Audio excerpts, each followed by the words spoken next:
Well, hi everyone. This is Sony Artisan and Singh-Ray Ambassador Don Smith, and I would like to welcome you to another video blog that I thought I would do here as I've just returned from teaching two workshops with my partner Ron Madra from Nashville and my wife Barry um, from Monument Valley. And people ask, is Monument Valley in Arizona or is it in Utah? Well, it's in both, actually. Looking at this image, I can't tell you exactly where the dividing line resides, but it's somewhere around the west mitten, which is the left mitten. And in this picture, and what I want to do today, we in our second workshop, we had installed a night for night photography. In the previous workshop, we were going to do a moonrise at sunset, but on the two evenings that should have happened, we got clouds. But the clouds resulted in some snow. We actually had snow for both workshops. We had a lot of different varying conditions, which is one of the reasons I love putting this workshop in early December. And also, there was no one there. So, well, I won't say no one. There were other people there, but nothing like you would see during the fall, summer, and spring months. So it's a great time. By the way, before I get started, we are going to run this workshop again next year. We're just waiting to hear back from the Navajo Nation on our permit, but they have given us positive signs it'll happen. So we're looking at the second week in December. We're going to announce our dates and our pricing within about a week of the release of this video. But right now, and I'll put my email address on screen. If you write to us at don@donsmithphotography.com, you can get on a waiting list. We're taking no money again until we hear, and we're supposed to hear by the end of February that we've been approved, but we won't take even a deposit. We'll just have you on the list. It's first come, first served. 12 people, great workshop. We're only going to do one next year. And don't miss out. I think you're going to have a lot of fun. We also combine this workshop with environmental portraits of a lot of our friends in Monument Valley that we've made over the years. And they dress up in the traditional Navajo dress, if you will. And that may be a video for another day. But what I want to talk about now, we're in that time of the year when we really can't shoot Milky Way photography. The Milky Way is way down on the horizon. And it has to do with the Earth's tilt, but it will come back again in kind of February. By March, it should really be coming back. And so on this particular shoot, I had to wait until I knew we had an evening where the moon wasn't going to rise during the time I wanted to shoot.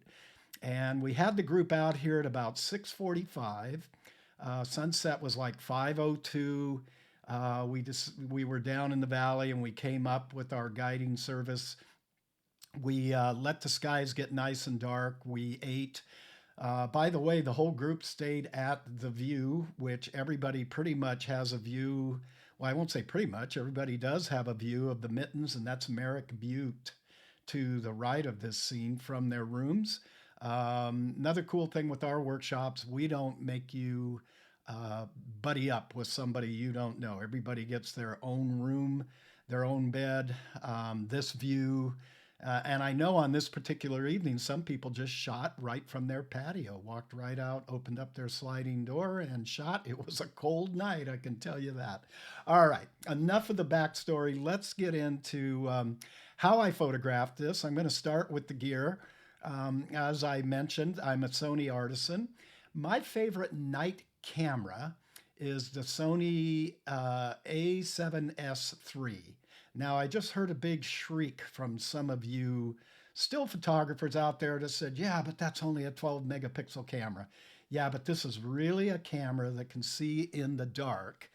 And as you can tell, this is I had no problems focusing on this. In fact, I turned on bright monitoring in my camera. I always have that assigned to my trash button, and it gains the sensor, so it really kind of turns night into day when you're going to focus.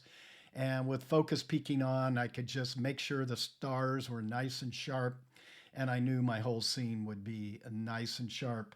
As a side note, I just got back, and awaiting me was the new Sony A7 R5 with focus bracketing in there. So I in my night scenes, I can now put a near far relationship with a foreground element, and I'm really looking forward to trying that out. And I know some of you who already have that camera may be well ahead of me, but the camera arrives unfortunately a day after I left, and we were out here for close to 13 days running back-to-back workshops. So let's take a look at the settings. I dialed up to ISO 6400. The A7R3 could handle 12,800 really well, but I wanted to keep the noise down as much as possible.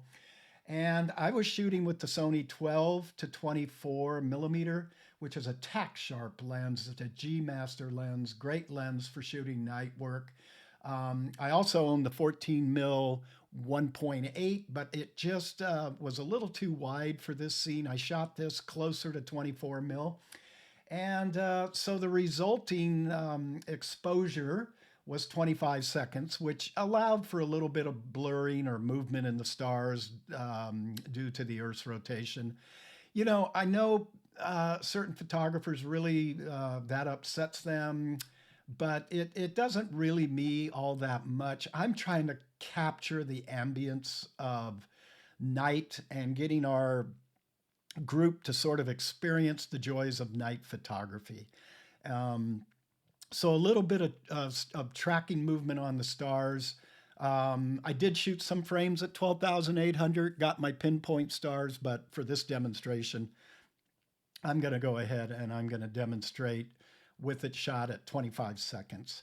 You're also going to notice, because I had the camera, tilting up a little bit to get the majority of the star field, I want to point out a few things in this foreground. Number one, Merrick Butte and the West Mitten tended to kind of turn in a little bit due to parallax distortion. That's pretty regular when anytime you're angling a wide angle lens, and you know, this is where you'd have a tilt shift lens, but Sony doesn't make tilt shift lenses. And I think with the way software is going nowadays, we're going to show you in Photoshop how I take care of this. You also see some light spill here, which we couldn't see to the naked eye. That's because just directly behind us is the parking lot of the view, and they had sodium vapor lights. Also, the view itself was lit up with the restaurant and the general store. So it was throwing a lot of light out. You can see it was almost getting out. Actually, it was getting out some onto the buttes, but we're going to use that to our advantage as I move on. So this is just the raw file right out of the camera. I'm going to show you now where I did a little bit of work in Lightroom. And let's first come down here to the basic panel. You can see I lowered my color balance a little bit. I don't like going into all blue. I used to do that. I like to get just to where there's a crossover from the warm tones into blue, and you could see some of these clouds were still retaining some color in it, and I thought that was just beautiful. This is Mars. I'm blanking on what this was called. One of the participants told us what it was. I'm just, I'm learning the night sky. I'm still getting there, but I'm rather new at learning all the constellations. I'm not new at doing night photography, but I'm new at learning all the constellations. And then you can see over here, basically I took my whites up, and that was to reveal some more of these stars. If I hold my Alt or Option key, You can see I can bring these up or down, and it's just kind of to taste here. I don't want to blow that sky out. And on the blacks, I'm just recording those blacks down in there. In fact, I could back this off just a hair because we're going to dig a little detail out of these two formations right here, the West Mitten and Merrick Butte. The other thing I did is I turned on my enable profile correction, chromatic aberration, and really that's all I do in Lightroom. I did do one other thing. You can see that I created a mask, and it was just a linear gradient, and that was to hide. Let's go back here. That was to hide the light that was being thrown here. Okay, and because it's kind of noisy, especially up here near the horizon, I also opened up and ran this through Topaz Denoise. And there on the screen, you can see my affiliate code where you will get 10% off. They just keep making these products out of Topaz more and more incredible all the time. Algorithms are just incredible, off the chart. We can do things now with our cameras and noise that we could never believe we could do just a couple of years ago. Okay, so that's about all I did in Lightroom. And we are going to go ahead and open up this photo in Photoshop. So I'm going to right click, and I'm just going to edit in Photoshop, Adobe Photoshop 2023. One thing I do want to do is I want to edit this copy with the Lightroom adjustments. And we will now open it up and go to work on this picture.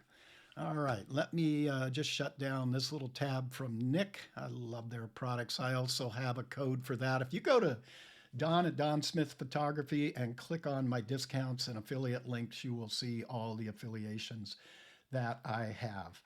All right, so the first thing I want to do when I get into Photoshop is I want to try to straighten up Merrick Butte, which is leaning a little to the left, and definitely the West Mitten, which is leaning a little bit to the right. We talked about this. I also want to come through, and I think I'll do this now. I am going to take out some of these were just little headlights, hot pixels, call them what you will. I'm not sure what every one of them is, but I'm just going to take the spot healing brush, and we're just going to run through this real quickly. And I will be back with you once we have all these little hot spots, points of light removed. So now I've gone through and I've taken out all of these little hot spots that were on the horizon, a couple of the shooting stars, streaks of light up in here. And I'm just looking to see if I've missed anything. There's one right here I've missed. Nothing that we can't come back and fix up right at the end, but I like to take care of all this little tedious work when I first start out. So how do we go about leveling these up and taking away that parallax distortion that I talked about? I went through and checked all the perspective warps and different things I could find that Photoshop offered, but there's a tool that I've really started to enjoy that I think not a lot of landscape photographers know about. And it's kind of the way I'm starting to go in now and handle these types of things. And if you come up under filter, excuse me, and you go to Liquify, okay, we're going to get into this dialog box, and you're going to see that we have a lot over here on the side. Really, the only thing I pay attention to over here is the brush size. The pressure, I usually lower it to about 50 points, somewhere in there. It's not that critical. Density, I'm going to leave alone, and rate, I'm going to leave alone. There's all these tools. This is not going to be a specific tutorial on the Liquify tool. I'm just going to show you how basic and simple it is. And I'm going to click this first little icon. That's the forward warp tool. Excuse me. This is the tool really I'm going to use the most. And I think I'll start over here. Well, let's start with Merrick Butte. I think this will be the easiest one. And if you just hover over, and you can make this brush, I just use the right and left bracket key, or you can switch the size of your brush up here. We're going to push this in a little bit to make this line a little straighter. What it's doing, it allows me to work on these elements, and I'm not affecting the rest of the image. With all of the transform tools, it seems as if you know, it's going to transform the whole image, and I guess we've got that kind of straightened up. I'm going to leave the East Mitten alone. To get back to my thought, with the transform tools, what happens is it tends to kind of take the whole image and change it, where there may only be certain elements like this. You could take object select, but you can't really, it's hard to do it that way. So this is really the tool that I have found that works really well. You just have to have some patience. Like here, I'm not doing too good a job, am I? Whoops, we don't want to do that. I'm going to go back to Command Z. There we go. Command or Control Z, you can always undo a step. Now I've kind of got the thumb of the West Mitten lined up. Now I need to, let's pull this up a little bit. Sorry about that. And we're going to stretch this over a little bit. I'm going to actually, let's Command Z that. I'm going to raise up my brush this time. There we go. I'm by no means an expert with this tool, but I just, the more I use it and play with it, the more I really am getting to like it. Okay, now I can lower this down. We'll straighten this line up just a little bit on the side of the mitten. I can actually push that in a little bit. It might not be the best job in the world, but you're getting the idea of what we're doing here. And I'm going to go ahead and I'm going to click OK, and we'll get back out. And let's just come back in our history palette where we've opened it, and you can see everything stretching in. And then with the Liquify, we've kind of gotten everything straightened up as far as the parallax distortion. Okay, so let's see here. What's going to be our next step is I want to see if I can open up that foreground a little. So the way I do it is I use the Tony Kuiper TK8 panel. If you don't have this, I highly recommend this. You can do everything that's in this panel here is just Tony's way of taking all these commands up here and putting them in one place for you. So what I'm going to do is I'm going to click on Select Sky, and we'll let that do its job. And you're going to see I'm going to need to add here. So I'm going to go to the lasso tool, L for lasso. I'm going to hold the Alt or Option key. I'm on a Mac, so I'm going to hold the Option key, and I'm going to take that part and add it in. I'm going to take these two parts and take them out. This caught on to the cloud here, so I'm going to hold the Shift key now because I want to add. I probably should have subtracted that. Let's see. Nope, that's right. It's add. Caught onto the cloud right here. This is really neither here nor there, but if we're going to do this, let's do it right. And we'll look around, and I think the rest of this is in good shape. I really don't want to do anything to the sky. The reason I did this is I want to see what I can pull out of the foreground here without bringing it back all that light up in here that we had. So to do that, I'm going to hit the Command-Shift-I key, and now you see the marching ants have come down here along the bottom. Now, I know those of you who have played with the object selection, you said, why don't you just do it that way? I love working in the Tony Kuiper panel. I could have done it that way. you know, in Photoshop, there's a lot of ways to do things. All right, I want to put this selection on its own layer. So I'm going to tap the Command and J key. And now, if I hold my Option key, you'll see that I have, and turn off the background key, you'll now see that I just have the bottom part of this image, not the sky. And that's what I want to see if we can work on here. So what I'm going to do is, I think I'm going to go to a levels, and I could pick this up over on the top there, but I'm just going to take a levels, and then I'm going to hold my Option or Alt key and click, and that will clip this layer just to this. So I don't want to affect the background. Now, when I pull across, you can see it's only affecting the background. And I'm just looking, I'm letting my eyes look just at those mittens and not what's down in the foreground, because I want to lighten those mittens just a little.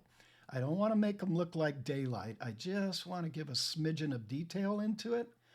And then what I'm going to do is I'm going to turn this layer off. And I do that by making it black instead of white. White reveals, black hides. Now I'm going to take because I have a black mask, I'm going to take a white brush here, and I'm just going to size it up a little, and I'll set the opacity at about 50, which is up here. So I just tap the 5 key, and I'm just going to kind of paint in around the mitten and maybe just in around the base here. Okay, we'll catch that butte way out in there. Now, when I was practicing or actually doing this image the first time, I tried to lighten up the east mitten, but there just wasn't enough light being cast off the parking lot to make that work. I'm going to let this, I may burn this down a little. I think I'm going to brighten this up just a hair more. Okay, just a little bit, just to put a little bit of detail into that. And let's see if we open that up just a hair more. Just about in there, I think is right.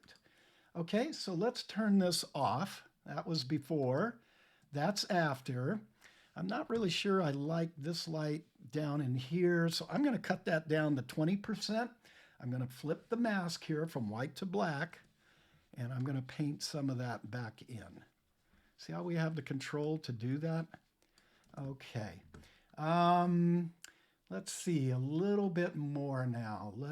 I'm going to add a stamp layer now. And what a stamp layer does, Tony does it in one click, but you can click Shift, Command, and then hold either the Alt or Option key and E. It's 4 keystrokes: Shift, Option, Command, E on a Mac, Shift, Alt, Command, E on a PC.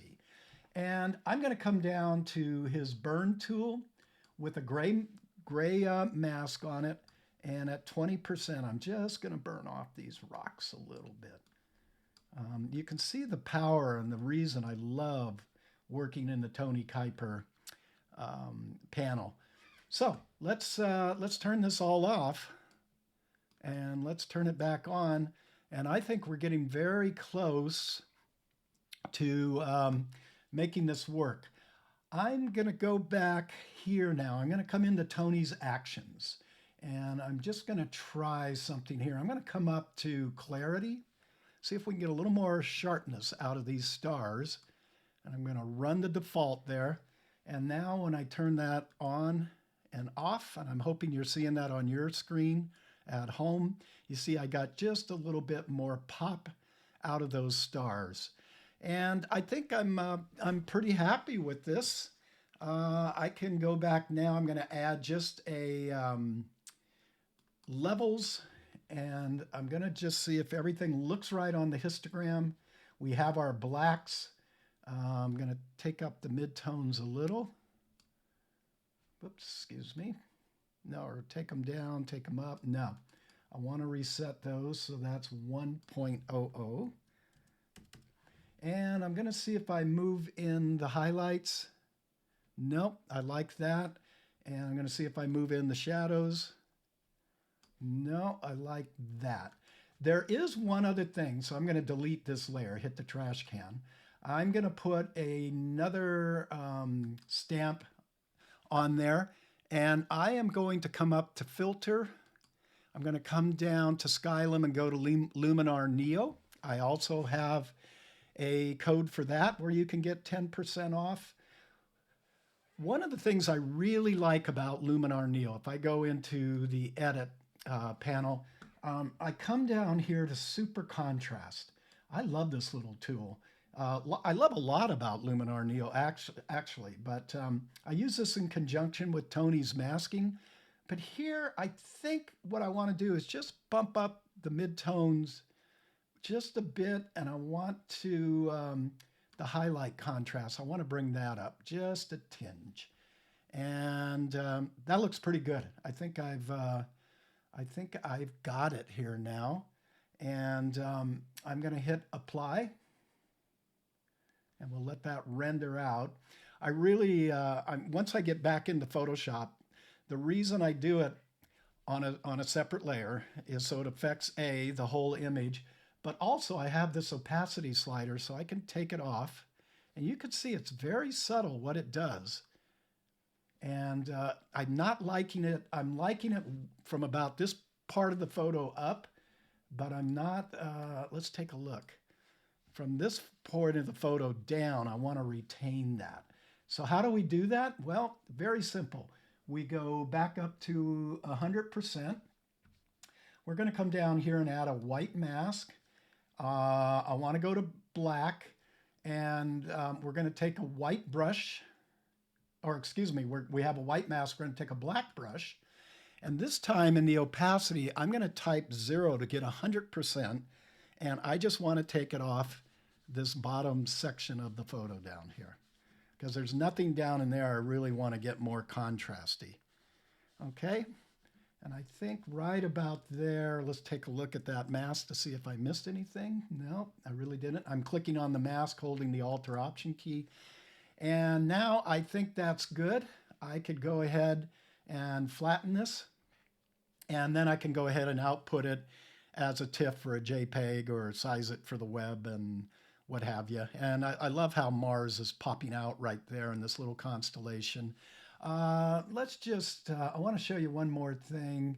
Here's where I mentioned earlier on, I'll get this up to 100%. You do get this little bit of movement.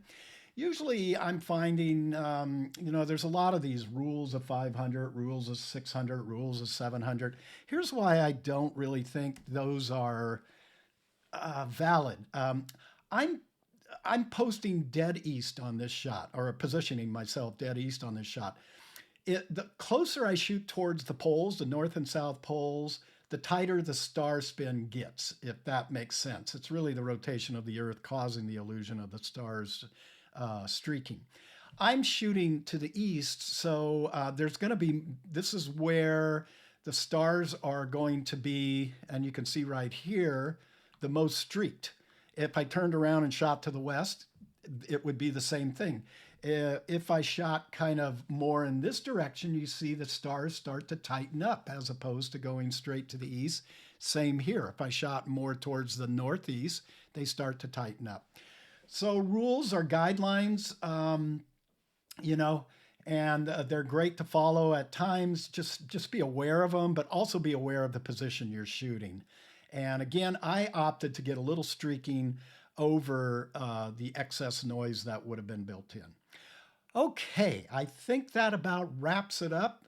There's so many Milky Way photos that are out there on the web. It's kind of fun to just do a straight night star shot with some familiar reference like the famous mittens in Merritt Butte at Monument Valley. So I hope you guys have found this useful. Leave some comments down below if you have any questions. And, keep getting out there and shooting. I'm getting excited to go out with this A7R5 and test out that focus stacking and just test the camera in general. I finally have getting it set up today, and hopefully in the next couple of days, I can get out and get shooting, and I hope you guys do too. I also want to wish you all a very Merry holiday season. Merry Christmas, Happy Hanukkah, And until next time, this is Don Smith. You take care.